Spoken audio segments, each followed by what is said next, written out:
I'm taking it slow, but I just want more. I'm taking it slow, just follow the flow. I'm taking it.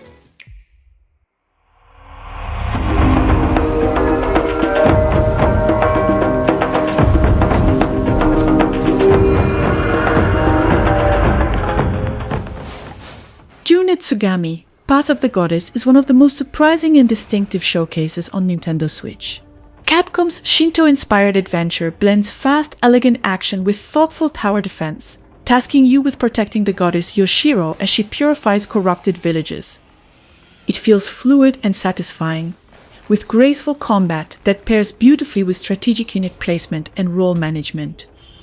The striking diorama-like environments transform from grotesque corruption to vibrant beauty, running smoothly even in handheld mode. And the mix of folklore, strategy, and style makes Kunitsu-Gami a memorable and addictive experience, and a standout launch-era title.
Demonschool on Nintendo Switch is a stylish tactical RPG that blends grid-based strategy with a laid-back, late 90s vibe and light horror flair. You follow Faye and her misfit black magic club as they juggle weekly assignments, relationship building, and demon slaying on a strange island campus facing apocalypse. Combat is the star, offering flexible, rewindable planning phases that turn every fight into a clever spatial puzzle. While early encounters can feel repetitive before the roster expands, the depth steadily grows as new characters and enemy types appear. It delivers a polished, personality-filled tactics experience that rewards experimentation without punishing imperfection.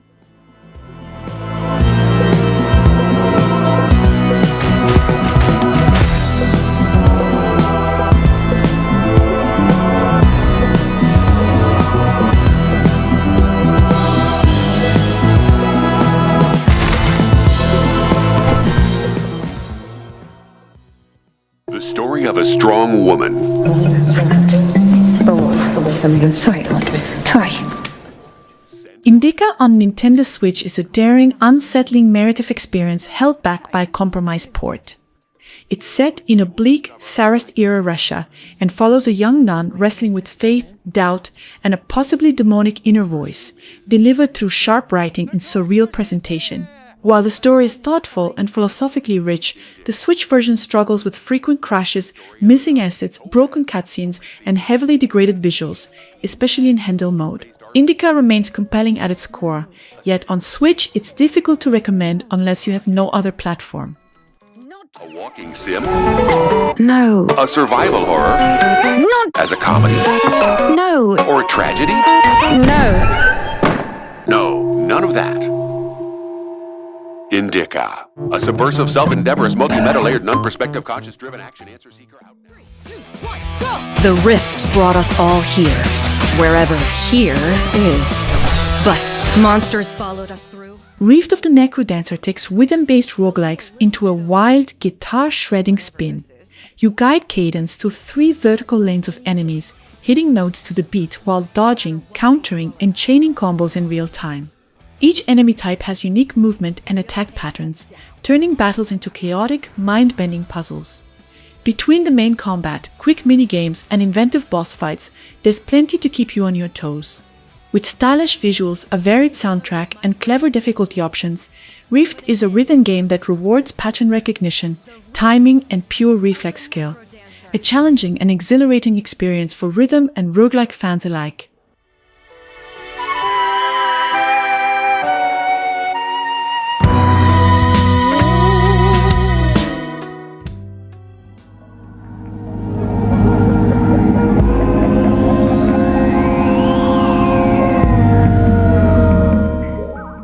Morsels is a punishing but compelling roguelite dungeon crawler where you guide a timid mouse through a relentless world of monsters and hazards. Along the way, you collect and level up bizarre morsels, creatures that fight alongside you, forming unique synergies. Its twitchy twin-stick shooter combat and chaotic bullet hell boss fights demand careful learning, but the trial-and-error gameplay keeps you coming back. With a nightmarish yet captivating aesthetic, halting audio, and a surprising depth in its morsel companions, this obscure title from Fracula Games is a brutal, challenging, and thoroughly entertaining roguelite for those brave enough to dive in.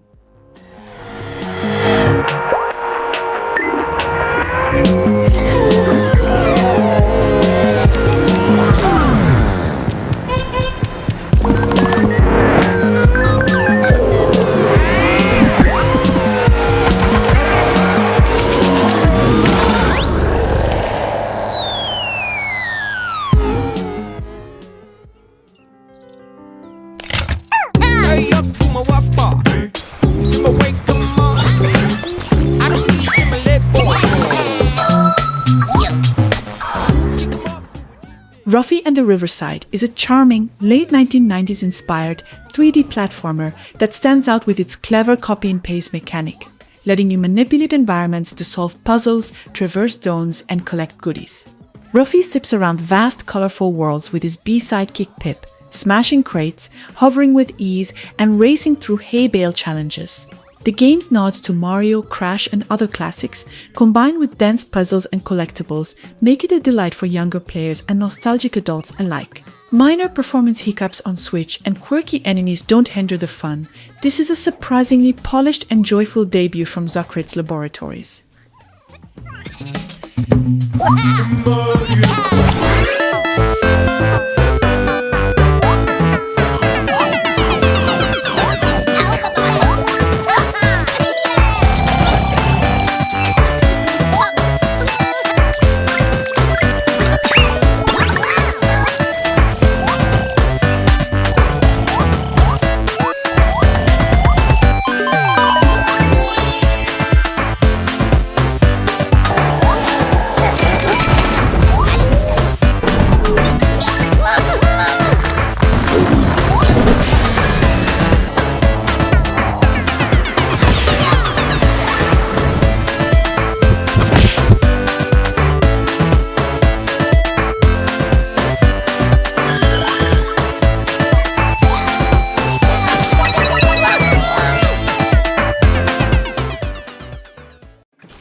Teenage Mutant Ninja Turtles Tactical Takedown delivers one of the freshest TMNT game ideas in years by successfully blending turn-based tactics with beat-em-up energy.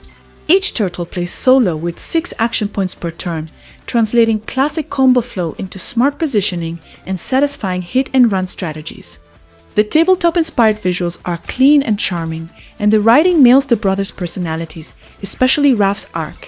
While the campaign is short and a bit too easy, the Switch-exclusive Remix mode adds welcome challenge. Limited replayability aside, Tactical Takedown is a short but radical reinvention that proves the turtles still have new tricks up their shells.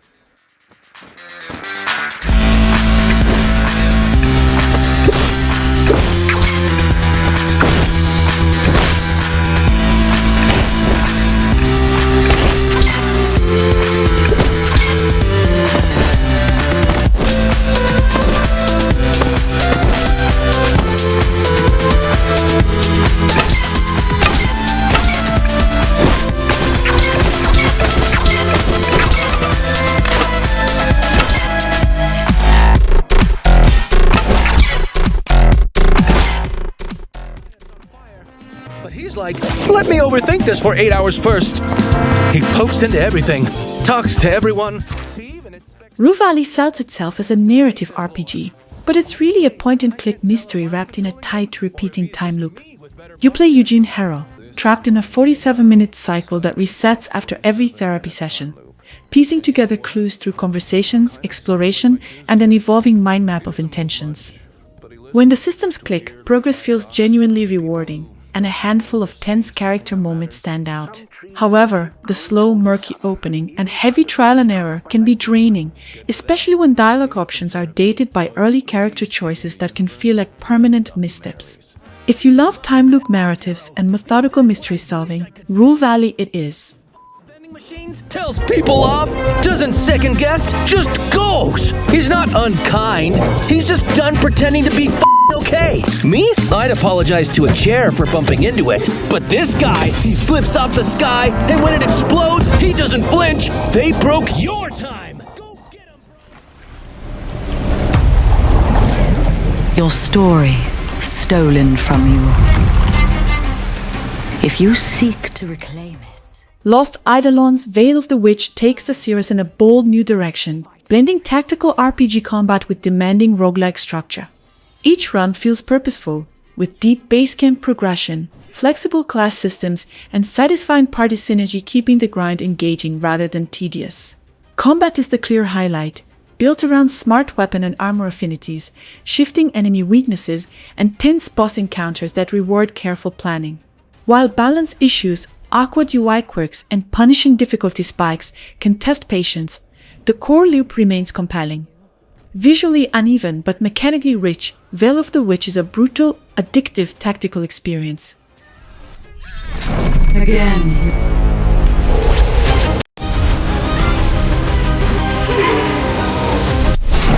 And again.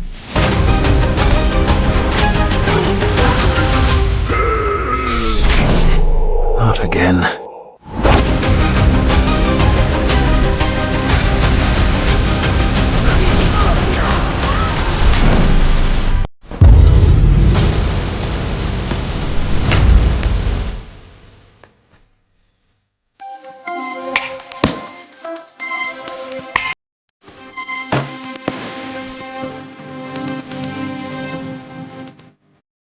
On another hand, Until Then is a slow-burning visual novel that finds beauty in the mundane, following high schooler Mark Borgia as everyday teenage life is quietly disrupted by unsettling déjà vu.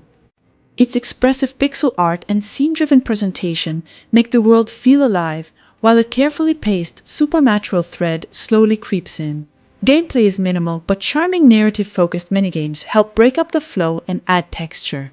The real standout is the sound design, blending gentle music with rich ambient noise to create an almost dreamlike atmosphere. Overall, Until Then is a heartfelt, emotional coming-of-age story that's hard to forget.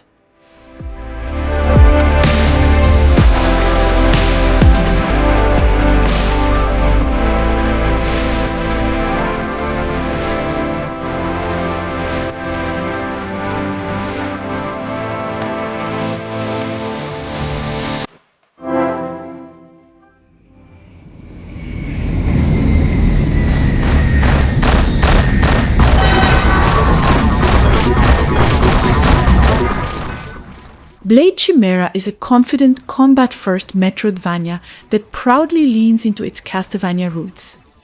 In a post-apocalyptic Osaka, the game delivers razor-sharp movement and immensely satisfying shoot-and-slash combat, anchored by the brilliant Lumina blade mechanic. Every fight feels weighty and responsive, encouraging smart weapon swapping and aggressive play. Exploration exists, but progression is fairly linear, with objectives clearly marked and puzzles kept light. The story is serviceable rather than memorable, though its atmosphere, striking pixel art, and cyberpunk meets mythology aesthetic do a lot of heavy lifting. Blade Chimera is pure stylish action, fun for fun's sake, and very good at it.